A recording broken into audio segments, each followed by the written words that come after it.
প্রতিদিন 2 বার। শুনতেছেন ও ভাই, শুনতেছেন আপনারা? আল্লাহর নবী বলেন প্রতিদিন 2 বার ফেরেশতারা আমার কাছে আমার উম্মতের আমল আমি রাসূলের সামনে পেশ করে। প্রতিদিন সকালে একবার, সন্ধ্যায় একবার।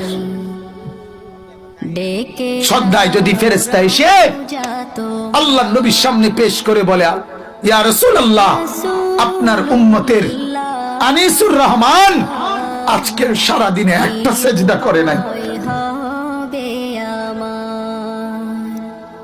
আজকে 6 মাস কোনদিন ফজরের নামাজ পড়ে নাই, আপনার উম্মতের আনিসুর রহমান আজকের সারা দিন উলঙ্গ ছবি দেখছে। আপনার উম্মতের আনিসুর রহমান আল্লাহর নাফরমানি করেছে। আমার নবী তখন কি বলবে? নবীজি তখন রওজা পাক থেকে আহ করে ডাক দিয়ে বলবে, আনিস তুই কি করলি?